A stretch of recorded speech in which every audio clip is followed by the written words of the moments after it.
Esincedile ke xa inguye. So pretend bakudala simlindi. So tatane waqhamuka ngososuporta ne. Wele.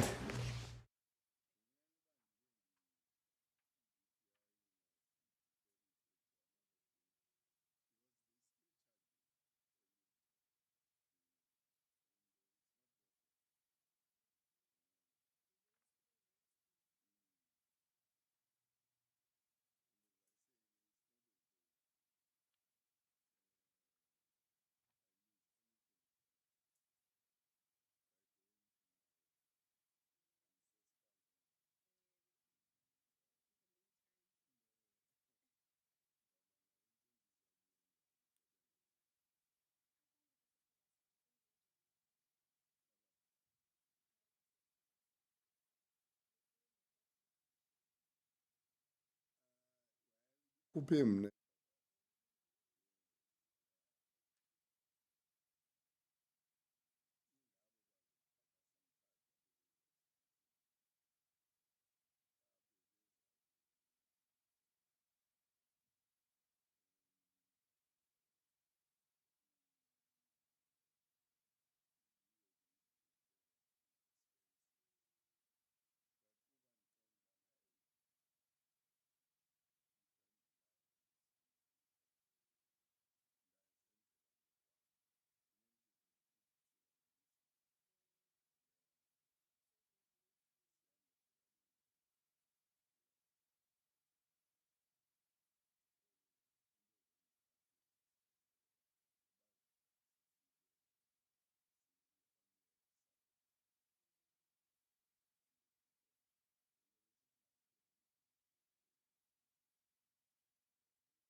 Are we all ready? Yes,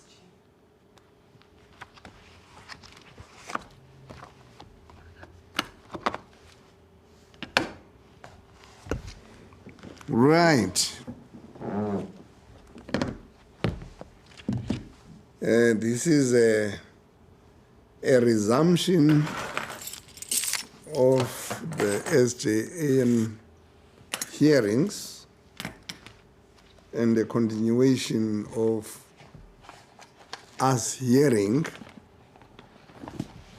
testimonies from those people who feel that they were mentioned to their detriment by some of the witnesses who came and testified before us, in which they claimed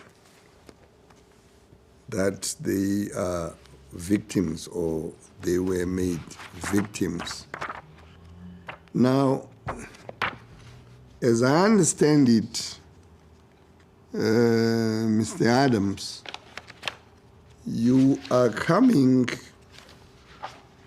to testify to respond to some of the allegations in which were made about or against you, in relation to which you feel there is an explanation or a response thereto.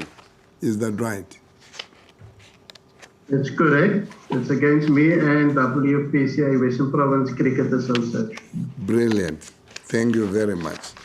Now I see that on the 19th of August this year, you deposed to an affidavit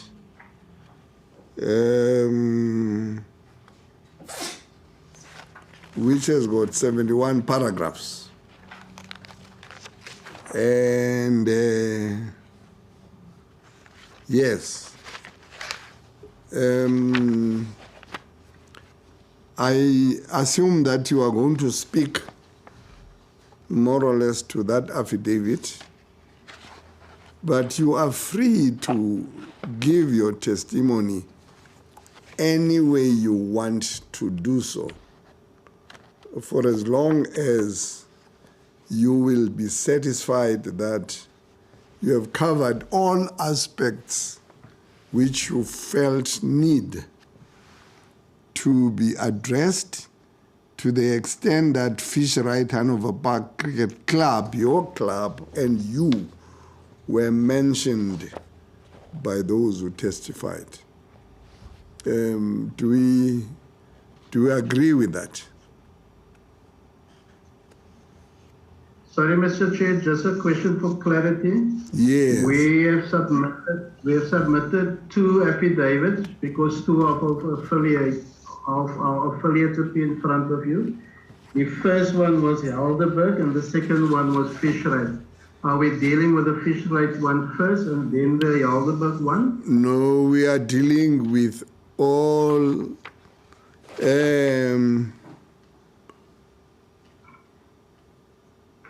the way in which my file is structured. I think the first one is the one you deposed to on the 19th of August.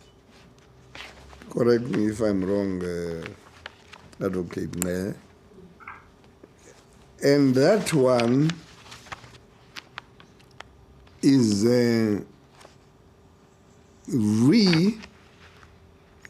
Fisher-Right Hanover Park Cricket Club.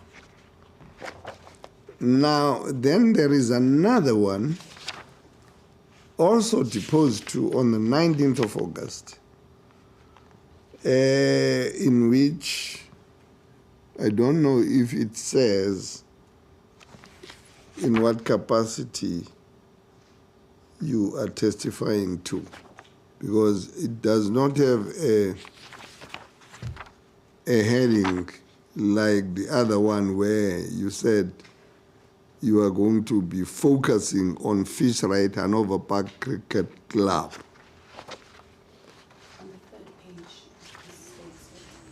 On the third page of the second affidavit. Yes. And what does it say? Now, my attention has been drawn to the fact that on the third page, you do mention Poch and Bull and Helderbeck. So are you going to be doing, is the second affidavit relevant to Helderbeck? Mr. Adams? Sorry, Mr. Chair, I missed that. I was asking if your second affidavit is going to deal with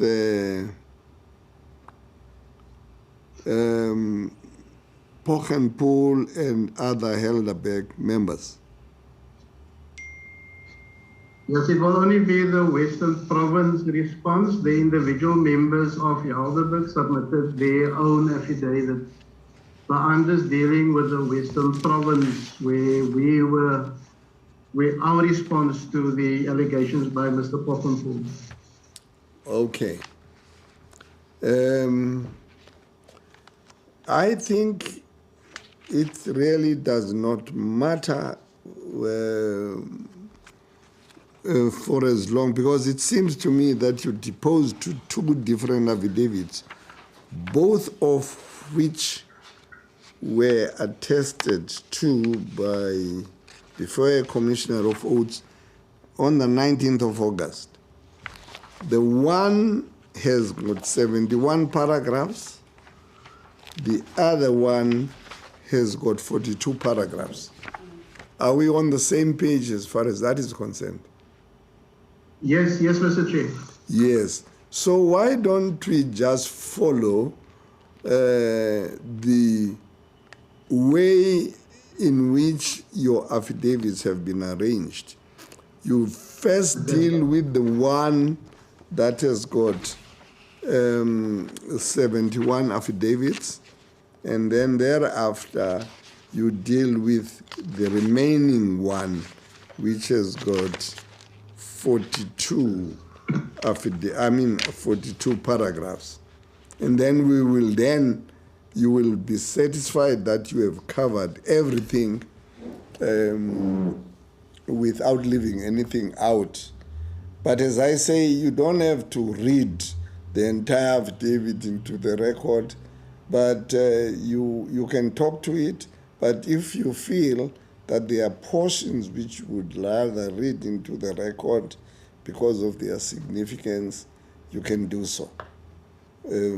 I want you to be free to give your evidence in the best way you feel you can, so that I can also, when I read for purposes of writing a report, I will follow, because I will have fully appreciated how you were dealing with the evidence in which you... Thank you, Mr. Chair. I will start with the fish right one, the fish right in Noble Park one, and I'm not going to deal with everything because it is in the written affidavit.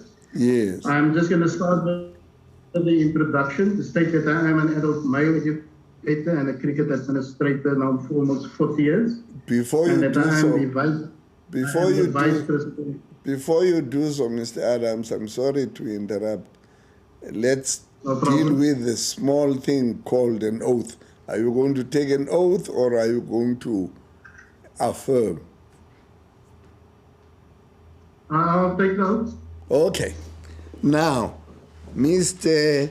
Johannes Adams, do you swear that the evidence that you are going to give me is the truth, the whole truth, and nothing else but the truth? If that is so, please raise your right hand for the camera and say, "So help me God." So help me God. Thank you very much. The floor is yours, Mr. Adams. Thank you, Mr. Chair. I'll just repeat, I'm an adult male educator and a cricket administrator for almost 40 years. I'm also the Vice President of Western Province Cricket Association, and I am grateful for the opportunity to be able to provide a response in both my personal capacity as well as on behalf of WPCA. I gave a long personal background. I am not going to go through that. This is a background that I come from the old SACOS day, was involved with the disadvantaged community and still involved with the disadvantaged community. Mm-hmm. And through that personal background, you'll see that I was involved quite deeply with quite a number of players and doing my community contribution to all of them. So that is for the personal background. Yes. Just to the composition of the WPCA board and the committees, as stated in my affidavit, it's an overwhelming majority of black directors, including women onto our board and also some of our subcommittees, because that is one of the things that we're very strong about, that we need to reflect the demographics not only of our province, but that of South Africa. So we make absolutely sure that we do meet all the criteria. Sometimes it is a struggle, but we do try our best to meet all the requirements. Yes. Mr. Adams? There are non-independent directors on WPCA board, and all of them are members of the clubs, who are also then the shareholders of the association. Mr. Adams, Advocate Mele would like to ask a question. Yes, Mr. Adams. So in your paragraph 17, when you say it's majority of black directors, do you mean black African or do you mean black in the general sense? Now, on our current board, that is a general statement. If we want to zoom into Black African, we have Bulewa Tony as our Black African representative as an independent director. And unfortunately, the other one, Mr. Vizile's term came to an end now in August, and his position must still be filled. So currently on our board, we only have Bulewa as our Black African representative.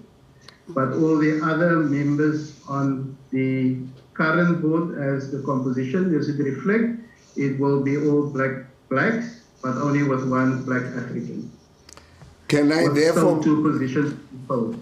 Can I therefore proceed on the basis that when you talk about black members, it's the inclusive black in the sense of African, Indian, and colored, so-called? Yes, Mr. Chair. Okay. Thank you. Then we have independent directors, and they are selected for their expertise in the relevant field, and they are appointed in terms of WPTA constitution. So now I'm going to Mr. Ashraf Ali and Fisherite in Overpark Cricket Club. Paragraph number 20, as Mr. Ali testified, he first emerged on the Western Province cricket scene as the secretary and representative of St. Augustine's Cricket Club. St. Augustine's is perhaps most famously known in Cape Town because of Basil de Oliveira that came from the club and had to leave South Africa for better opportunities in England, and then was elected into the England team and was refused entry into South Africa due to his color. So that's St. Augustine's. It is also known for producing a long line of strong administrators coming from St. Augustine's Cricket Club. This tends to ensure that it represents conduct themselves generally in a productive and positive manner and adhering to accepted procedures and decorum. Unfortunately, in paragraph 22, Mr. Ali left St. Augustine's and emerged as the chairperson and representative of Enova Fisherite and Overpark Cricket Club, where he seems to have taken on a position without the restraint imposed on him by his previous club. In as far as he complains of the treatment of Overpark, it must be pointed out that this club is by far one of the most needy within the jurisdiction of WPCA. Because of the area and the community they're serving, they need assistance as far as possible. Mr. Adams, I'm sorry to interrupt. Yes. I'm interested in what you say in paragraph 22, when you say he seems to have taken on a position without the restraints imposed upon him by his previous club. Just in a nutshell, what was that?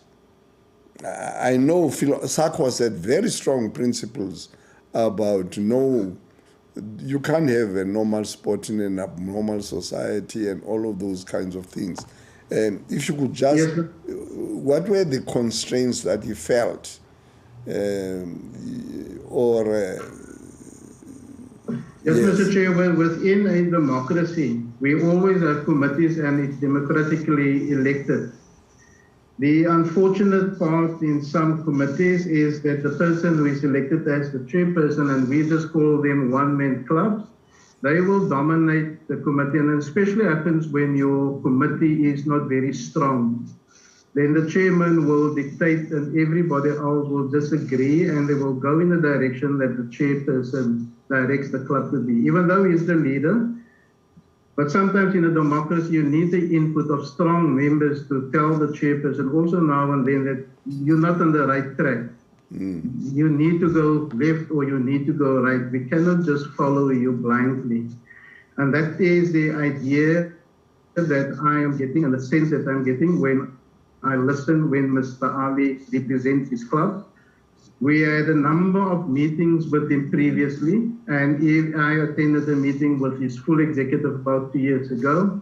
And Mr. Ali is the one, he's the spokesperson. The other members is quiet. When they speak, you get the sense and you get the feeling that what they are saying is what they are told to say in a meeting, to give the idea and to create the impression that it is a collective decision. I see. But Mr. Ali, that might be a very subjective view, but that is the feeling that I get when I speak about Mr. Ali as the chairperson of Fish Right in Nova Park.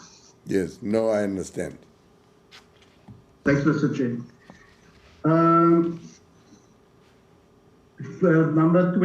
Paragraph number 24. The facilities which Fish Right in Nova Park uses consist of playing fields, practice facilities, and a clubhouse. These facilities are owned and prepared by the City of Cape Town and managed by the Municipal Facility Management Committee, which we refer to as the FMMC, on which each sport coach sharing the facility is represented. So in this case, that is a committee that the city put in place.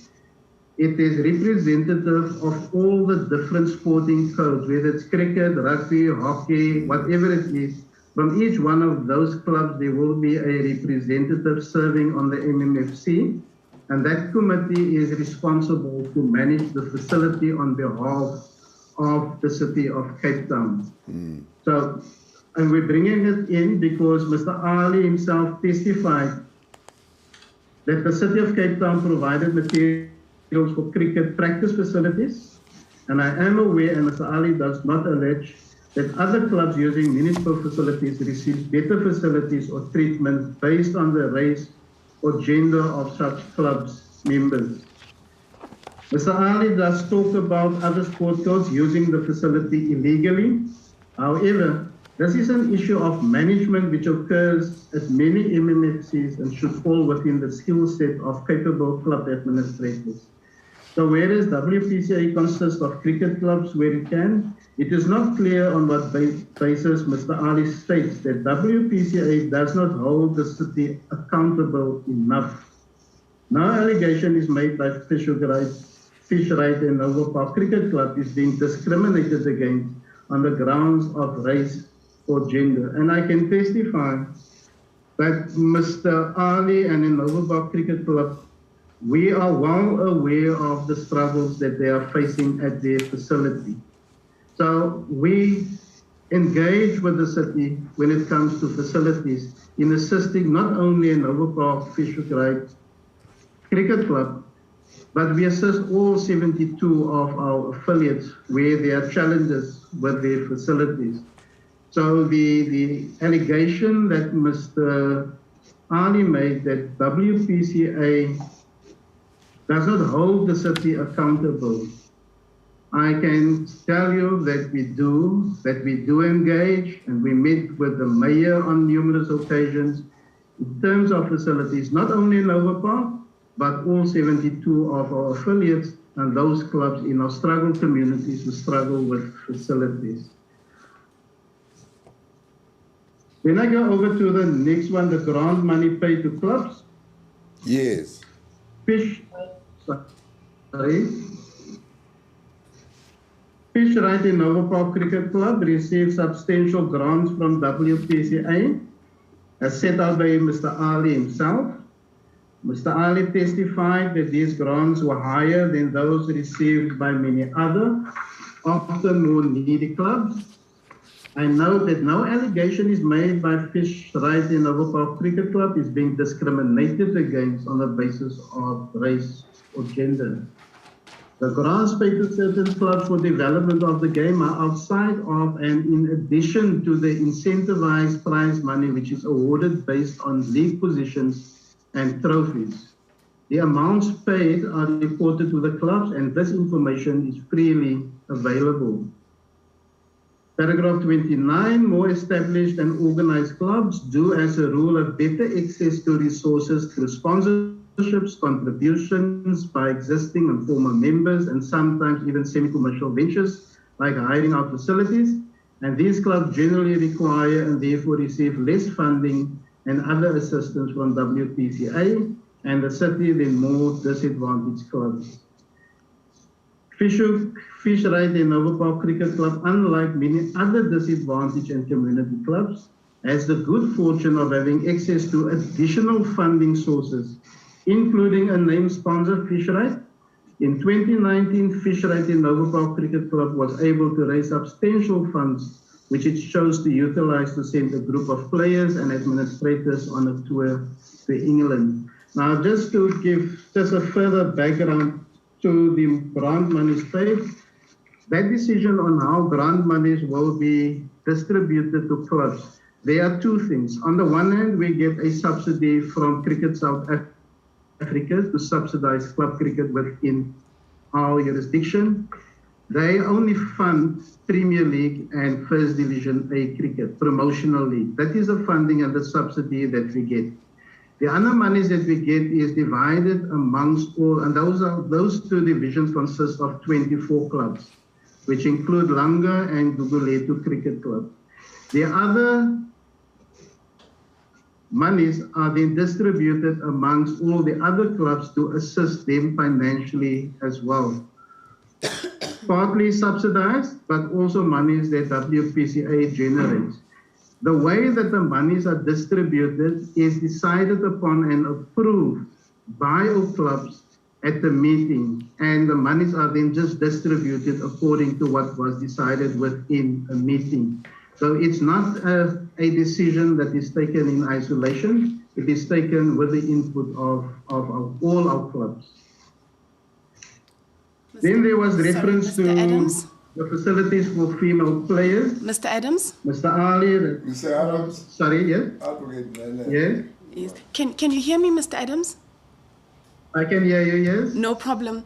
I know you haven't necessarily dealt with it here in the affidavits, and I'm not sure if some of the other affidavits were shared with you, but one of the things that kept coming up in the SJN hearings was that in Western Province, there's a particular focus on the Langa Township and Guguletu Township, and the other townships are sort of neglected, like Delft. We had a testimony that, Delft wasn't necessarily, or was rather sidelined. So I just want to know from you, which other townships outside of Langa and Guguletu that Western Province is investing in terms of development? Yes, ma'am. And may I piggyback on that, because at some stage I would have asked it. There is a picture that was shown of a facility that was built in Khayelitsha, which has become an eyesore because nobody's using it.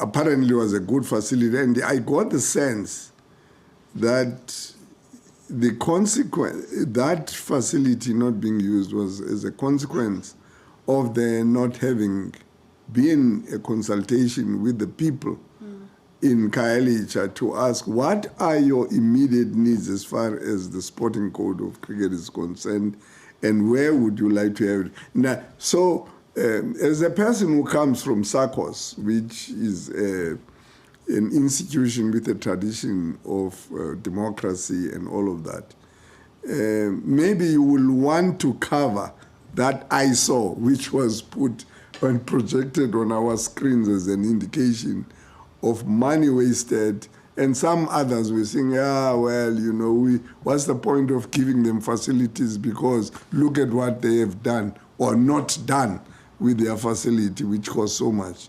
And I got the sense that, perhaps there had been no consultation with the people who are supposed to be benefiting. So keep that at the back of your mind when you answer Advocate Ngele's question.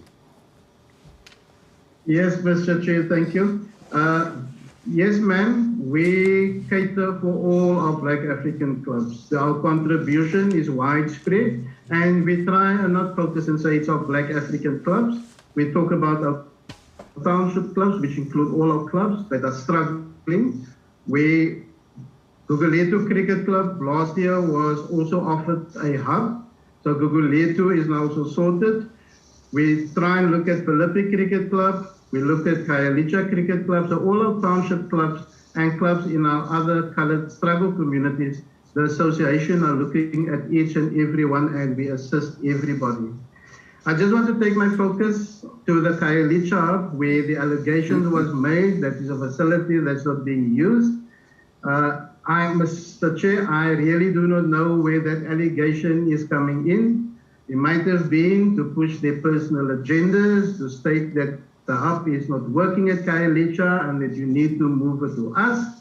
I can tell you categorically that that is one big fat lie. Saronin Sidi, who is the hub coach at Khayelitsha, I think he also appeared in front of you.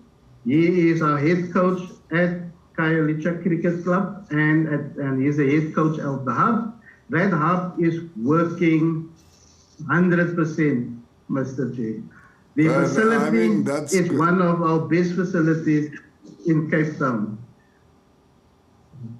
I know last week we had a trial, on Sunday in fact, we had a trial, and there were quite a few players from the Khayelitsha hub that partook in the trial process for the Western Cape under-16 schools team.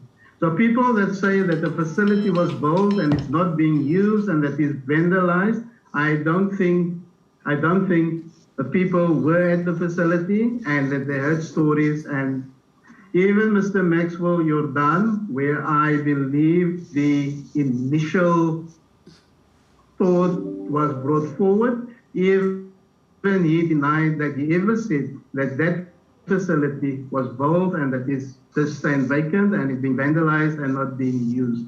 So I can tell you with personal experiences, and I was there the last time, I think was late last year in November.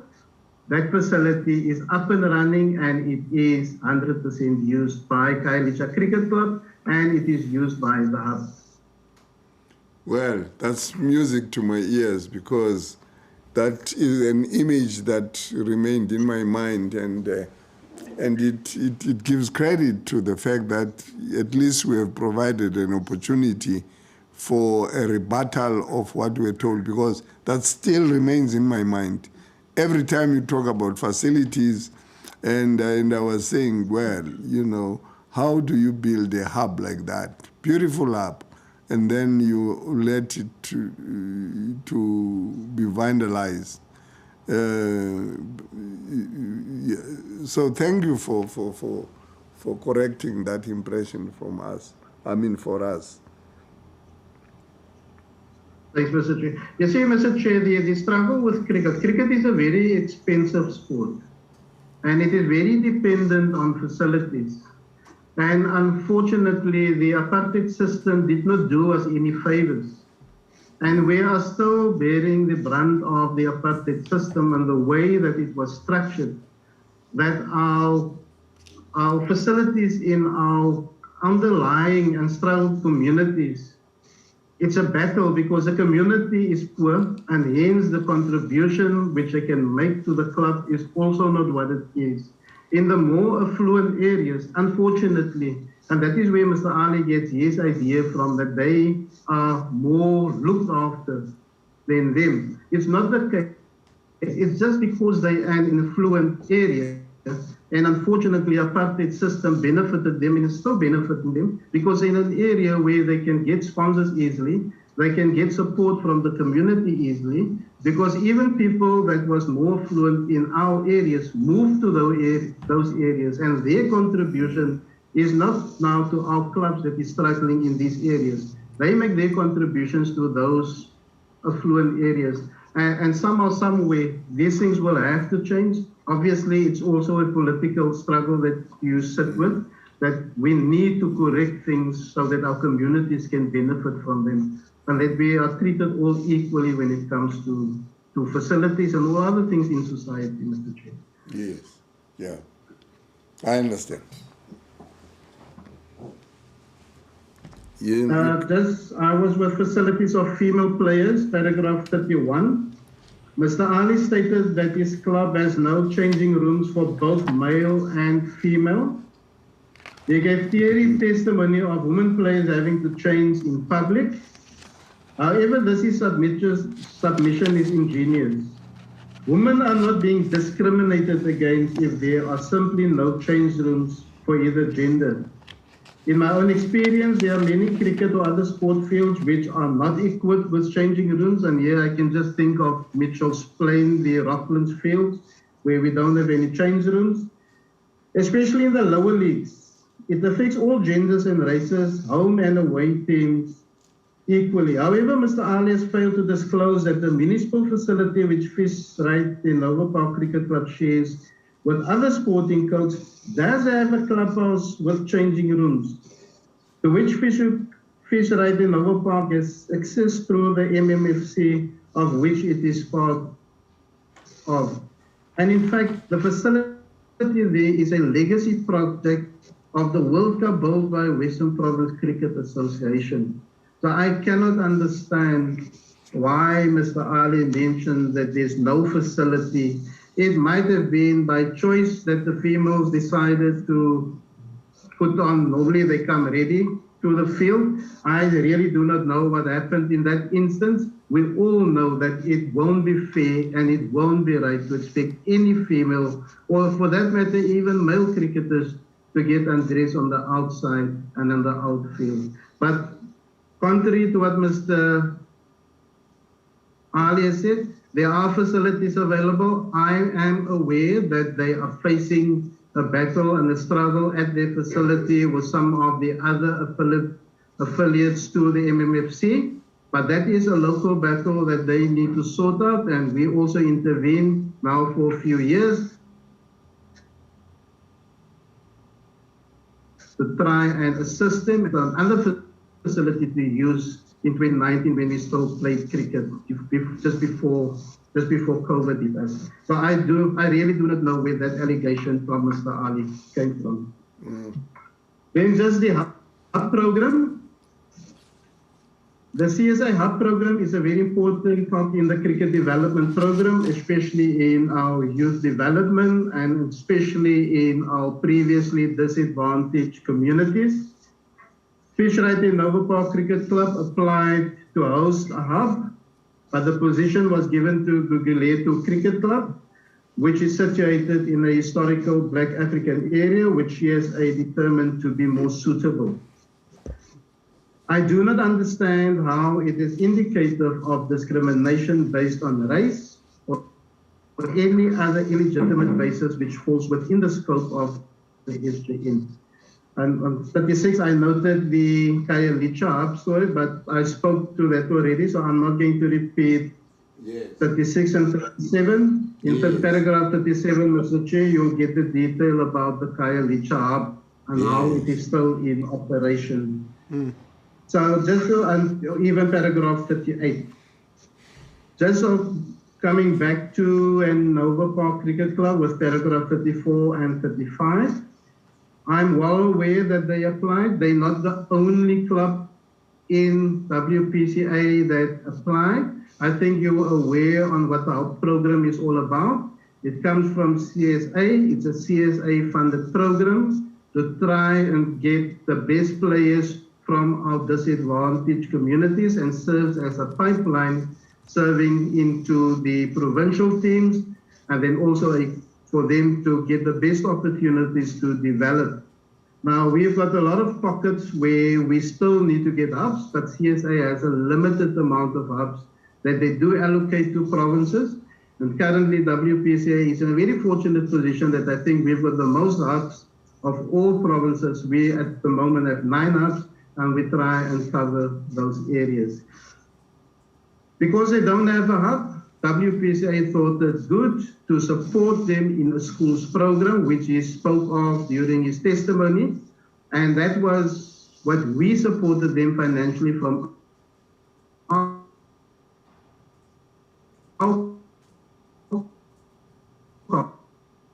office. We gave money to them because we understood the circumstances within the community that they serve.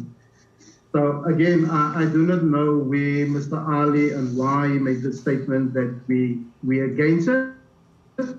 If time comes and more hubs are made available to us, all the applications that we received, including the Nova Park Cricket Club. Then he made mention to the Newlands Cricket Ground and the Western Province Cricket Club. This is a historical issue. So historically, the entire Newlands Cricket Ground was owned by the Western Province Cricket Club, which is one of our affiliates. A private sports club, which I understand is the oldest cricket club in Cape Town. It is the home of a variety of different sport codes and now operates at a large sports facility at Avenue de Mist. The NCG was purchased from Western Province Cricket Club by Western Province Cricket Association after unification. As part of the deal, the WPCC, it means Western Province Cricket Club, subdivided and retained ownership of a portion of Newlands Cricket Ground, including the Members Pavilion.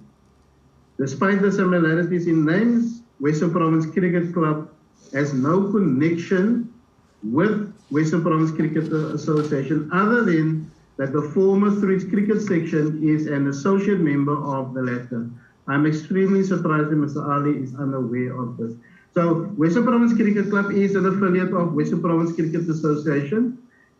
Post in the new dispensation, because the field belonged to them, Western Province Cricket Association purchased it from them. That was also before my time. It was in the time of Percy Son, who was then the president of Western Province Cricket Association, and part of the agreement that was reached with him is that they will be that part of Newlands Cricket Club. So it's got absolutely nothing to do with Western Province Cricket Association. Then he made an issue around the COVID and the return to play.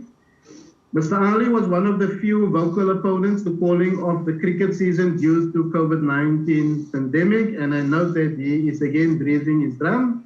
I'm quite satisfied and accordingly submit that the WPCA and CSA acted in the only acceptable manner by putting our public health considerations and adherence to the law before the creation and sport, even the sport of cricket, which we all love and serve. And in retrospect, I think we took the right decision because the duty of care is more important than us playing cricket.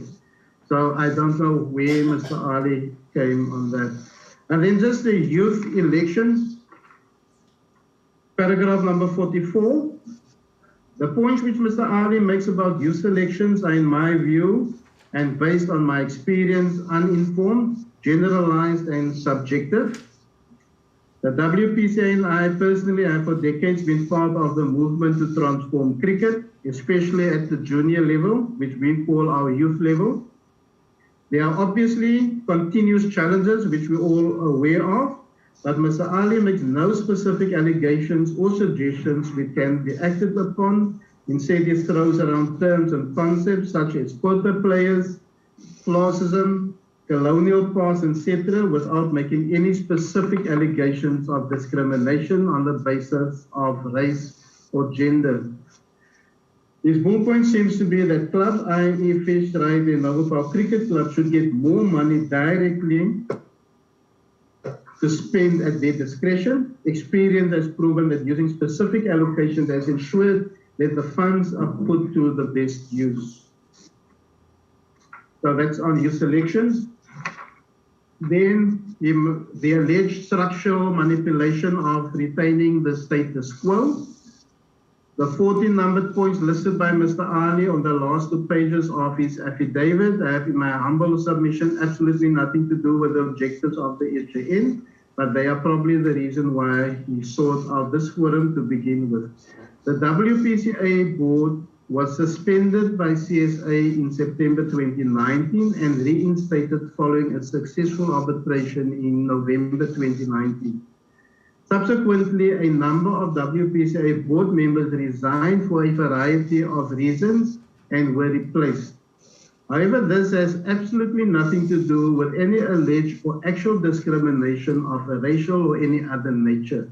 And accordingly, I cannot see how this is relevant to these SJN hearings.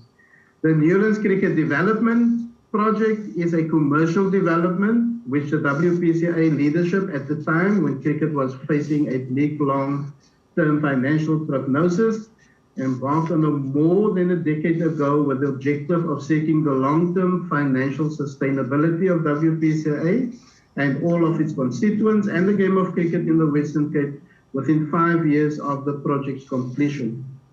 The various components required for the commencement of building came together in 2018 and 2019 when an investor and a primary funder were found and CSA came on board as a partner. The project is now nearing completion. Despite the difficulties involved in such a venture, including the unexpected perplexities created by the emergence of COVID and the resultant restrictions at the critical juncture, the project promises to meet the WPCA's original objective of long-term financial sustainability of cricket. Then he dealt with the suspension of Fisher Right Cricket Club by WPCA. The WPCA, as an affiliate of CSA, is involved in making decisions at CSA Members Council level through to its elected representatives. The WPCA made certain strategic decisions and shared these confidentially with its clubs. Some of the issues to be resolved at CSA level were put to the vote by the WPCA clubs, including Fish Right and Noble Park Cricket Club. Mr. Ali, or in name of the Fish Right and Noble Park Cricket Club, would take this information and attempt to undermine the position of his own association, the WPCA, by feeding information about the discussion to members of the CSA Interim Board, CSA officials, and the Minister of Sport, went as far as demanding without any substantial merit that CSA place WPCA under administration. Mr. Ali also instigated an unfairly negative report about the WPCA in the press and continuously harassed and degraded WPCA employees and directors on social media. If the answer to any of his many continuously changing gripes was not what we wanted to hear, Mr. Ali would continue to undermine the very WPCA structures of which Fish Right and Noble Park Cricket Club is meant to be part of and support. It was this constant destructive interferences and behavior which led to the 2-month suspension of Fish Right and Noble Park Cricket Club from the WPCA structures, and the suspension was limited to 2 months in the off-season in the hope that Fish Right and Noble Park Cricket Club Committee would get the message that it was required to act like a disciplined associate member club without practically disadvantage Fish Right and Noble Park Cricket Club ordinary members and players. Mr. Chair, I can tell you that after Fish Right and Noble Park Cricket Club was placed under suspension, all those negative social media posts were stopped. Mr. Ali tried to resolve our in-house challenges in the public. When he sends out emails, he will even copy in the Minister of Sport, he will copy in the Mayor of the Western Cape, he will copy in everybody else, which we felt is outside because we do have procedures and processes in our Constitution, stroke MOI, and we just felt that he needed to follow those processes. He raised a number of issues, we dealt with it, and he was not happy with it, and hence he went outside of what is prescribed within our Constitution. And obviously we had to act it, and we were very sympathetic towards it, and we didn't want the general members to suffer because of the views of Mr. Ali, and hence we just placed them for 2 months in the suspension. And they are up and running again, Mr. Chair, and they are preparing, and they played friendlies and they played leagues already. So the club is functioning at the moment. Then there was Rabia Ahmad, his attorneys. Much of the recent correspondence written on behalf of Fishrite and Noble Park Cricket Club to WPCA has arrived on the letterhead of the club's legal representative, Ms. Ahmad's attorneys, signed in that capacity by Mrs. Ahmad, who also testified at the SJN. Whereas I'm not in the position of Mrs. Ahmad's affidavit, as she did dispose to one, I know that she commissioned the client's affidavit as deposed by Mr. Ali. It was not stated, and I'm not aware that she is involved in women's cricket in any way, or that she played any part in Fishrite in Noble Park Cricket Club, other than being the club's attorney. As far as her submission is concerned, she complained of the late delivery of the annual financial statements and alleged voting irregularities relating to the election of WPCA President Mr. Ashraf Burns and the Vice President myself. The reasons for the delayed Fs, which has since long been finalized and presented to the WPCA AGM, have been provided to all WPCA clubs generally and Fishrite and Noble Park Cricket Club specifically, repeatedly. No allegations is made of any alleged or actual racial or other kind of discrimination or lack of transformation which would make this issue relevant to the SJN. Then just on the election of WPCA President and the Vice President, neither Mr. Burns, the WPCA President, nor I are white or from privileged backgrounds. My background is set out at the beginning of this affidavit, whereas Mr. Ashraf Burns has been a long association with United Cricket Club, a club with a historically black membership, which before unification played under auspices of Western Province Board, which was part of SACOS, which is currently housed at the Greenpoint track. Mr. Ali and thus Fishrite and Noble Park Cricket Club has repeatedly objected to our election in the WPCA General Council meetings, in correspondence written by himself or by Ms. Rabia, the lawyer's letters, to WPCA, CSA, Western Cape Sports Council, and the Minister of Sport, and in publications in the press and on social media. Each time, WPCA would issue a full response rebutting Mr. Ali's allegations, which response would then be ignored or dismissed by Mr. Ali as he moves on to what he sees as the next place of authority, which he hopes might agree with him. This is the route which Fishrite and Noble Park Cricket Club under Mr. Ali continuously elected to follow, instead of taking the democratic step of calling for a vote of no confidence in the election of WPCA leaders, or the legal step of invoking the WPCA Constitution, dispute resolution clause, and referring the matter to arbitration. As an aside, the WPCA, as an affiliate of CSA, has a dispute resolution clause which is very similar to that prescribed in the MOI of CSA. It provides for the appointment of an independent arbitrator to resolve disputes of the nature alleged by Mr. Ali.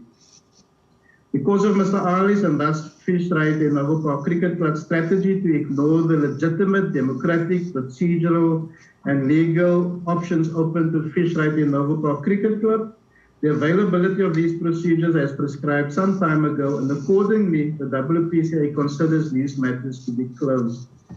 However, I must state that in my opinion, and on the strength of legal opinion obtained by WPCA, at the time that Mr. Ali complaints were first received, Fishrite and Noble Park Cricket Club complaints were in any event without foundation.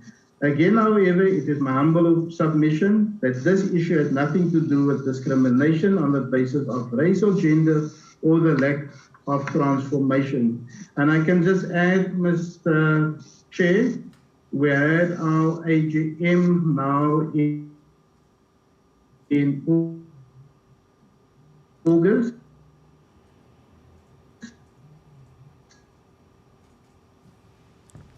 Your line is very unstable, Mr. Adams. I don't know. I don't know if there is anything you can do from your side. I think there's some instability in your internet connection.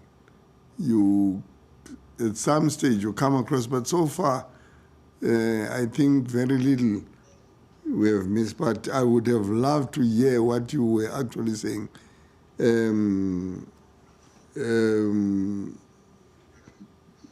When last you were speaking. Sorry, Mr. Chair, I didn't get that. I was saying your line seems to be, your internet connection seems to be unstable, because especially towards, I think the last paragraph that you dealt with and the commentary there too was completely interfered with by the unstable internet. If you could repeat that, and then we'll take it from there. Only the last paragraph, Mr. Chair. From what paragraph you want me to repeat? I think you were dealing with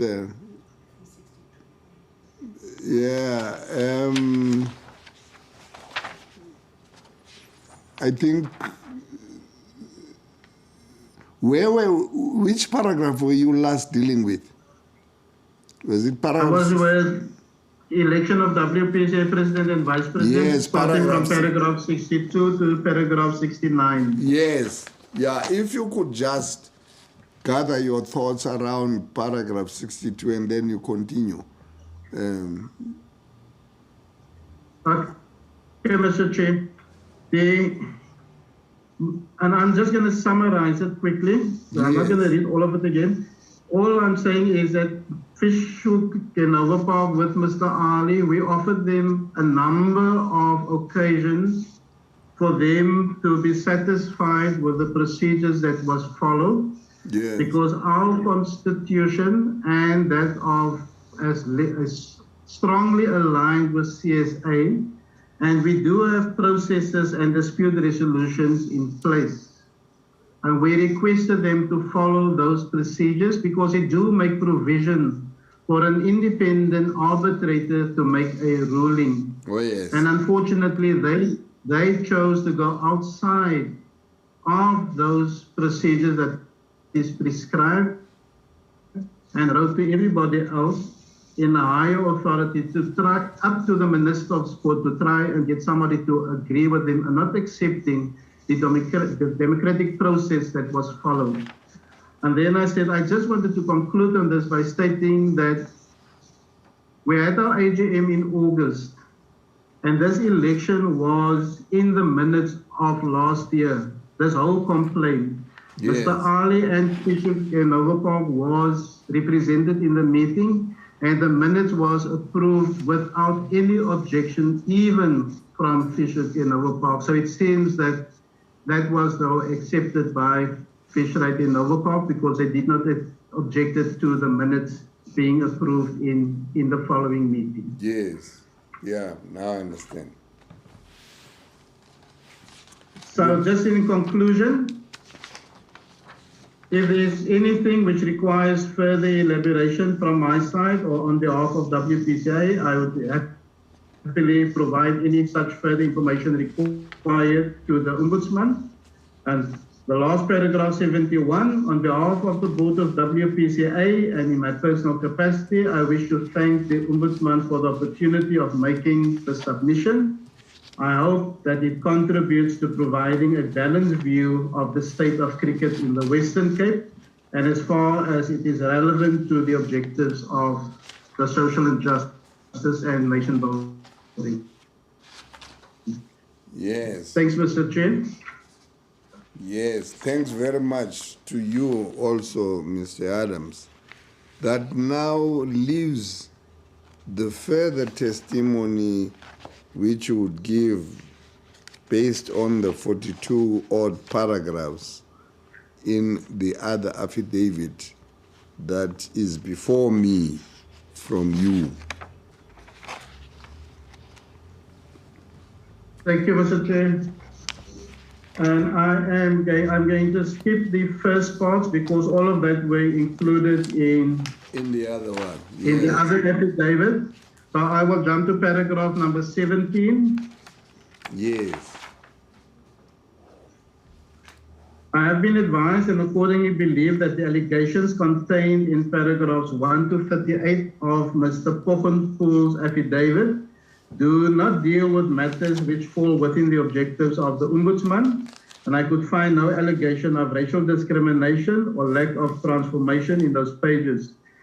Sorry, instead, paragraph 18, instead of Mr. Pochenpoel appears to be engaged in a power struggle with other black members of the Helderberg Cricket Club, which is a club situated within a predominantly colored community. I have been advised that the Helderberg Cricket Club and certain of its members who have been referred to by Mr. Pochenpoel intend to make their own submissions to this forum, which I believe they did.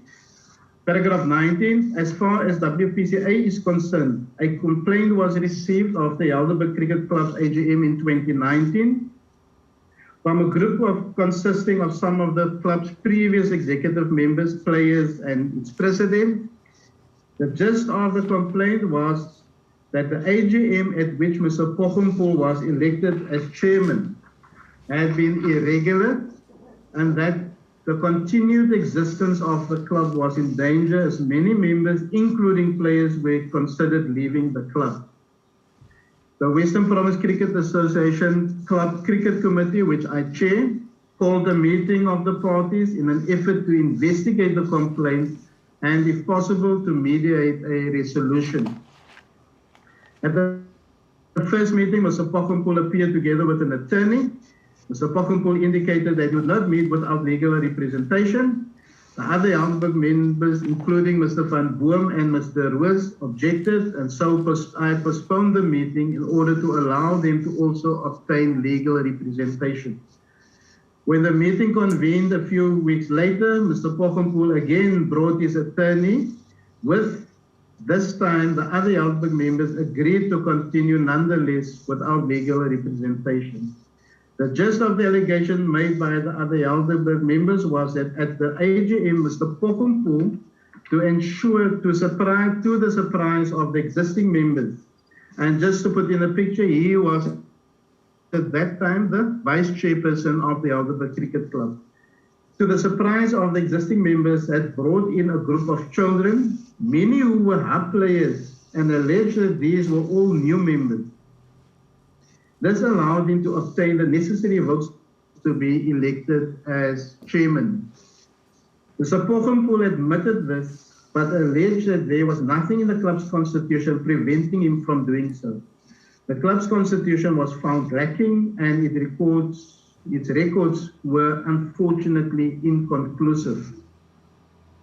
Mr. Pochenpoel insisted that he and his committee would carry on to administer the club, whereas the other members wanted the AGM to be held again with fresh elections. As neither party was willing to compromise, it was not possible for WPCA to mediate a solution. Mr. Pochenpoel and the other club members, including Mr. Van Boom and Mr. Roos, were encouraged to work together in the best interest of the club and cricket, and was suggested that the matter should be revisited before the club's next AGM. I'm at paragraph 27, Mr. Chair. Due to COVID-19, the official 2020-21 cricket playing season was called off. However, complaints about events at the Helderberg Cricket Club continued to be received by WPCA. Furthermore, Helderberg Cricket Club failed to provide the financial and administrative information which club were obliged to provide in terms of our constitution. WPCA then wrote to Mr. Pochenpoel and Helderberg Cricket Club demanding submissions of the club's constitution, membership list, and financials. These documents were never received, but Mr. Pochenpoel set a date for an AGM in December 2020. Paragraph 29, WPCA was concerned about the developments in the club, and accordingly we sent 3 members of the cricket committee, namely Mrs. Safik Nordin, which I also think submitted an affidavit, Mr. Pat Weingart, and Mr. Joseph Fonling, to the Helderberg Cricket Club AGM as observers. All of these gentlemen are experienced black volunteer administrators who have served the game of cricket and their communities for decades. The WPCA observers reported that the meeting was in uncontrolled shambles, mainly due to the aggressive behavior of a large section of Mr. Pochumpull supporters, some of whom threatened to kill the WPCA observers. Once the observers' report was received by WPCA board, together with a confirmation that the club's financial and administrative information had still not been submitted in defiance of the WPCA constitution, the Helderberg Cricket Club was placed under administration in accordance with the WPCA constitution.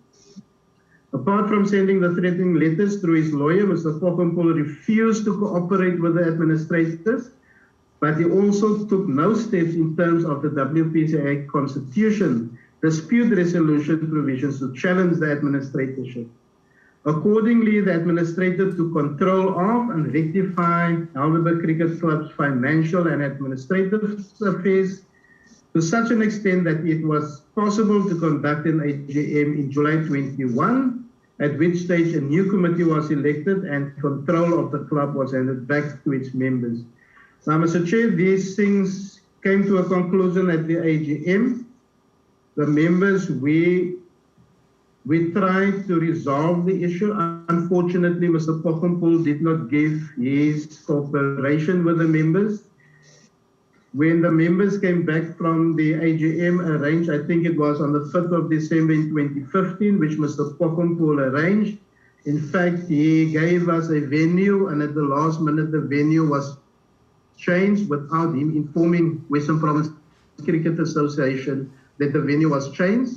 Now, when the members reported back to the committee, they were very frightened of what they experienced in the meeting, because what happened there, according to them, is not fit for an organization as big as WPCA or for a community club to act in that way. But at the moment, as I stand here, a new committee was elected. They are practicing, they are playing, and our league started last week, so the club is in fully operational. Then the false allegations of racism that Mr. David Pochumpull made in his submission. In paragraphs 39 to 62, Mr. Pochumpull affidavit do contain some bold and specific allegation of racism. Although I find these hurtful, they are not borne out by the facts. Mr. Pochumpull's involvement in the Helderberg Hub was based on his position as chairman of Helderberg Cricket Club. I'm also advised that he is married or in a relationship with the erstwhile coach of this hub, which was appointed by WPCA. However, like all CSA hubs, it is a collaboration between local clubs and schools, organized and funded by CSA. A club may host a hub, but often junior players from other hubs are also accommodated in the program. The hub existed before Mr. Pochumpull arrived on the scene and continues to function after his departure.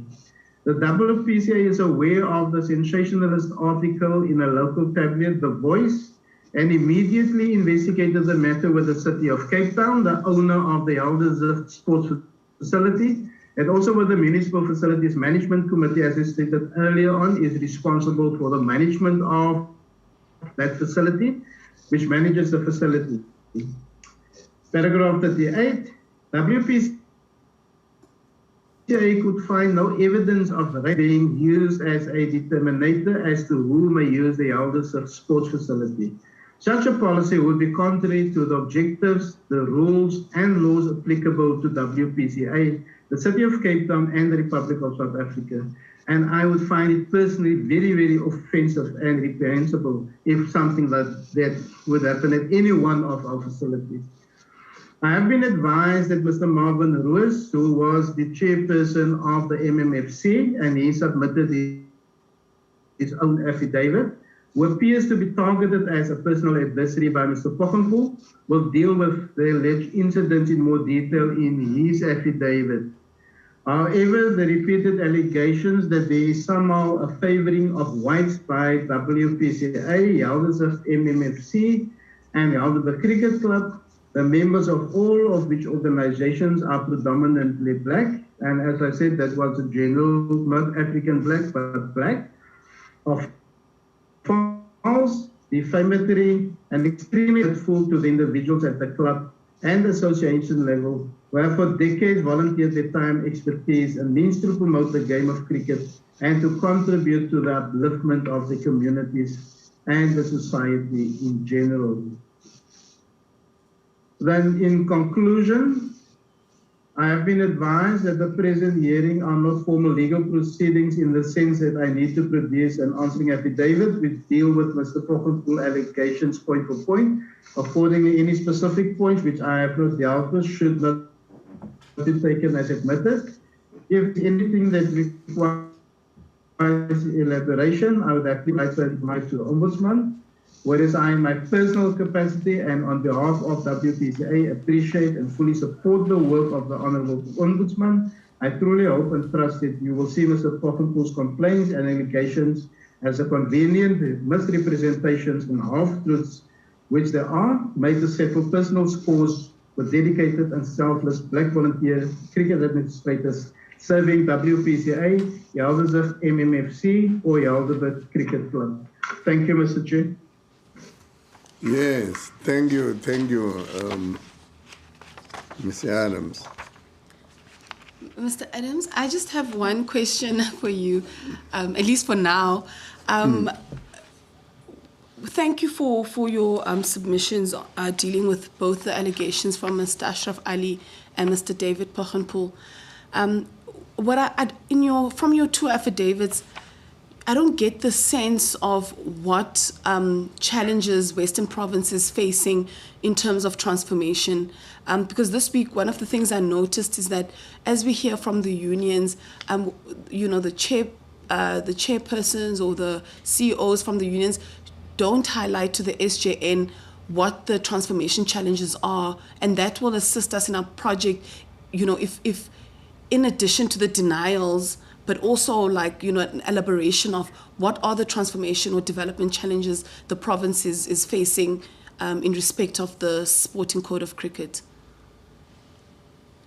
Thank you.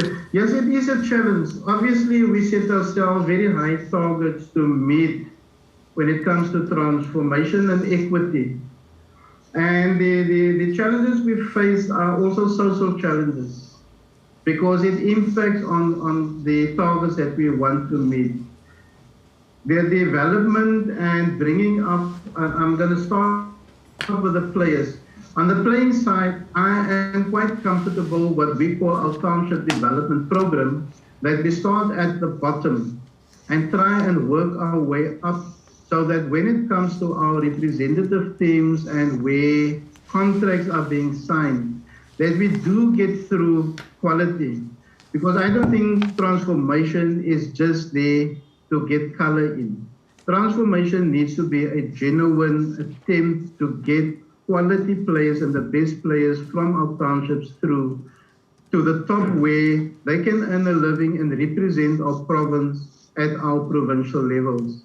So we started at the bottom, but obviously resources and the lack of resources is one of the things that will hamper the progress and the targets that we want to achieve. We can only do what we can do with the resources available. I also learned over the years that the playing field has changed and attitudes of people has changed. It is very difficult nowadays to get volunteers, and especially when I say volunteers, because it's mostly needed in our disadvantaged areas, is that to get volunteers, because every volunteer, every person that you approach to get involved in the area that they serve, is that everybody wants some kind of reward for the time that they put in. It is very seldom now that people will put in the time and effort within our communities to try and develop our young administrators, to try and develop our young players, to prepare them to progress through our systems up to the top. And as I mentioned earlier on, we were fortunate at board level to have the one female Black African lady and to have Fizile Makukulwa, which is serving the board for a very long time at that level. We're also fortunate now that the nominations came out, and on the list there were Black nominations, which shows me that the pool of our Black administrators coming through our structures is there, but it is also very hard work to try and get them to work and work their way up to our provincial structures. When it comes to players, as I said earlier on, the struggle is that you need people to perform, and you need money to reward those people to perform those duties. Because our communities, as we all know, the parents don't have it. They don't have money. In the more affluent areas, the parents have the money, they've got transport, so they can take the kids wherever they want to and give them the best that they can. In our less affluent areas, unfortunately, we will have to do it for them. But as a Western Province, which is centralized, we're very far away from where the actual work needs to be done. So we need people on ground level to perform those duties.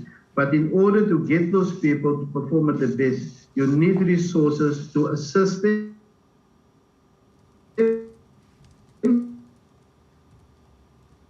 not only financially. You're breaking. I don't know whether there's anything you can do about it. Sorry, Mr. Chair? You were breaking up, and I don't know whether there's anything you can do from your side. Okay, can you hear me now? Yes, we can. If you could just repeat. So, yes. What I'm saying is, transformation, in my view, is not only the resources, it's also have an open mind. It is something that comes from the heart. Yes. I am very comfortable to say on our board and within our committees, that open heart and that will there to transform is there. I think the only thing that hampers us and that keeps us back to achieve our targets 100% is the lack of resources that we do have. And when I talk about resources, it's human resources, financial resources, and all other resources that we need to deliver on our targets. Yes. Thank you very much. Thank you very much, Mr. Adams. And in with regards to Mr. Ali's allegation, where he was saying that he did, of course, state that they're using facilities that are catered for by the city of Cape Town. But I know one of the issues he highlighted was that that field is not just for cricket, but it was also being used by those who play soccer, and that sometimes it wasn't easy. But I know in your affidavit, you almost state that, or rather you do state that, you don't see an issue with that, right? No, that is our facilities are being used in the whole of the Western Cape. Those are shared community facilities. So you will have your summer codes using the facility from September till the end of March. And then you will have your winter codes using the facility from the 1st of April till the end of August. In that way, we assist each other and we help each other. I think the challenge that Mr. Ali is facing is a real, because I know where I'm in the community of Ravensmead. We've got a very good understanding and working relationship with our other sporting codes. So we never have a problem like Mr. Ali. I think the difficulty is for him to try and mend those relationships and then make the things work for them at that level. Because in that way, things will work for them at that particular facility. Thank you very much, Mr. Adams. Yeah, I don't know, you may or may not have access to an affidavit by Thamsanqa Tsolekile, where he was dealing with a matter which I think you probably want to make your comments on. And I think he... Yes, Mr. Chair, I don't have it in front of me. I also never read it. But what the feedback that I got from Tommy's affidavit is that he admitted making a mistake and put wrong names to that. And he actually then sent a WhatsApp message to Mr. Dean stating that he made a mistake by stating what he stated. Well, I don't know whether he covers what I wanted to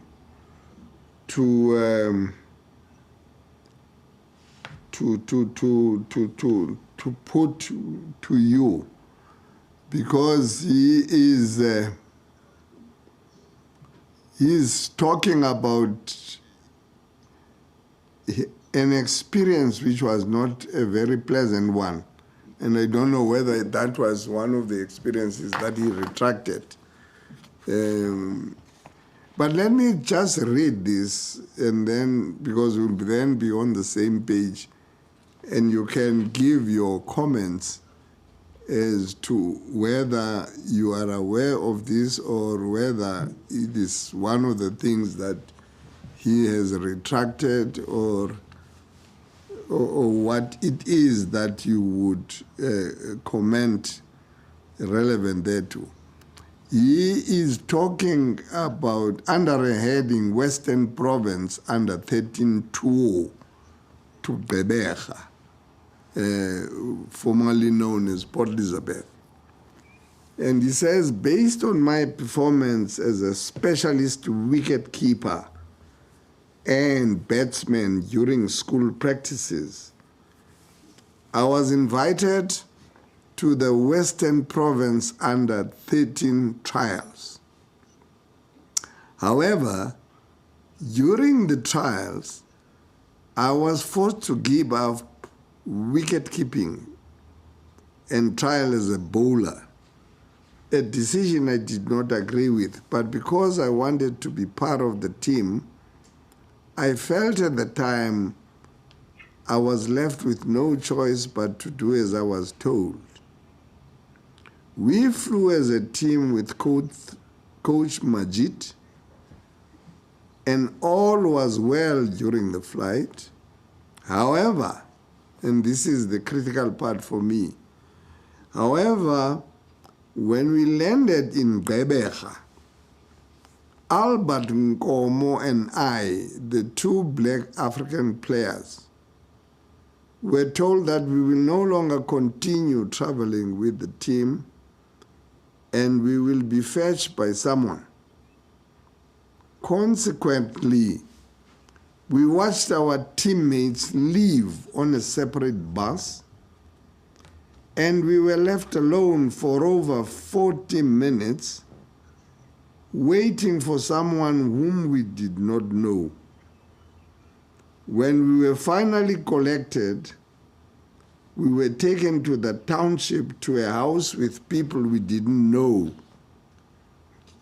Naive as I was, only 13 years old, and in a town where I knew nobody, I thought we were going to join our teammates later that day.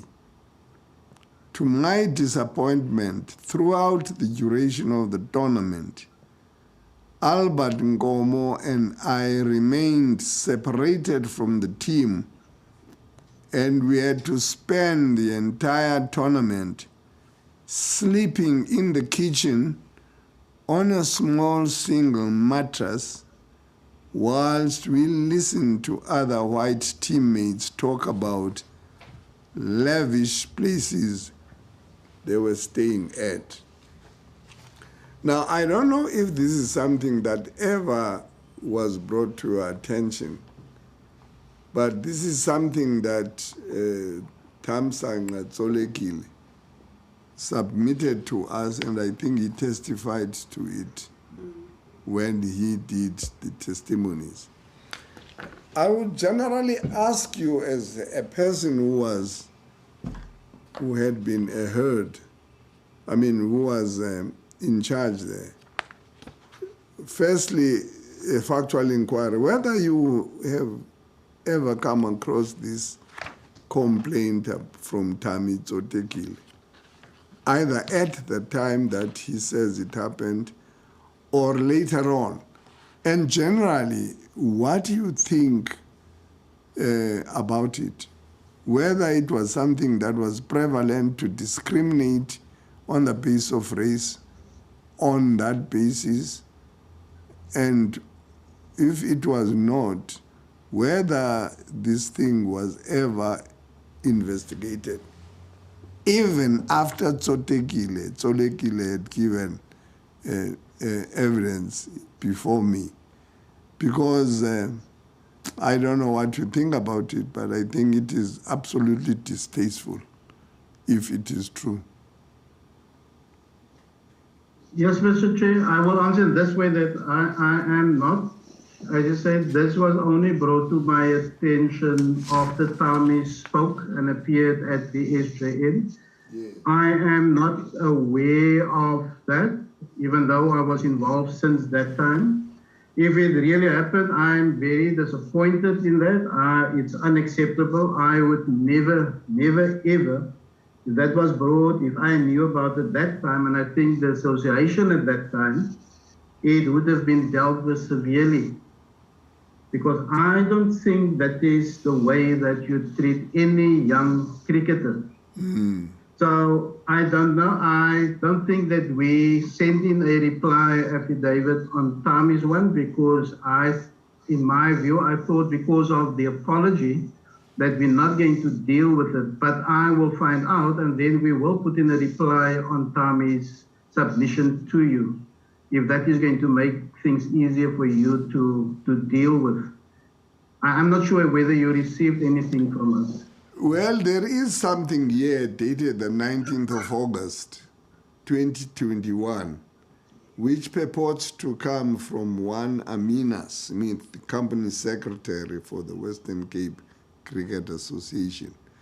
And the only, let me read it also into the record because, you know, I think it is specific in what the so-called retraction is about. Now, it is addressed to the Independent Social Justice and Nation Building Ombudsman, so it is addressed to me. And the letter dated the 19th of August this year says, under the heading, Testimony and Affidavit by Mr. Thamsanqa Tsolekile. And it purports to come and is on the letterheads of the Western Province Cricket Association.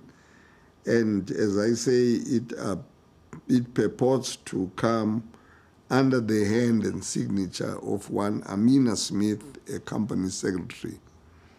And it says to me, "Dear sir, the Western Province Cricket Association acknowledges receipt and notes the contents of the affidavit by Mr. Thamsanqa Tsolekile as received from Worksman's attorneys. The Western Province Cricket Association understands from the below transcript of a WhatsApp message from Mr. Tsolekile that Mr. Nabil Dean was not an employee of the Western Province Cricket Association in 1993, as stated by Mr. Tsolekile. Furthermore, Messrs. Nabil Dean, Rushdie Majid, and Arthur Turner are no longer in the employ, it's written employee, in the employ of the Western Province Cricket Association and do not wish to respond further." Now, then there is a quotation which seems to be the WhatsApp or whatever method this message was sent. It says, "On my submission, brackets SJN, during my Gqeberha in brackets PE, Western WP under 13 tour, I mentioned Mr. Dean, who I thought was the development manager at that time, but that was incorrect. Mr. Rushdie Majid and Arthur Turner was CEO. I have already cleared that up with Mr. Nabil Din, and both parties agreed that he was not an employee in 1993, and he only came 1997. My apologies. Regards, Tammy Tsolekile. We trust the above is in order. Yours sincerely, Amina Smith. So the first point I want to make is I don't think this is referring to what I was referring to when I read to you what he had said to us. Yeah, it's a question of him correcting that he thought the one person that he managed, he referred to, was the person who was, but it doesn't remove or doesn't retract what he was complaining to me about. And that is, one, to be forced to give up trials as a wicket keeper and as a bowler, but in particular in Gqeberha, how he and Albert Nkomo, another African cricket player, were treated by being treated in the manner I read. So whatever you may have been told about a withdrawal, it certainly does not withdraw what he was complaining to me in the first affidavit. Now, it appears you do not know of this incident, and it appears that you are condemning it in the strongest terms, if I understood you well, because I find the kind of treatment that Tsolekile and Albert Nkomo were treated as disgustingly discriminatory, and for a kid who's under 13 years, I think it was unlawful. What are your views?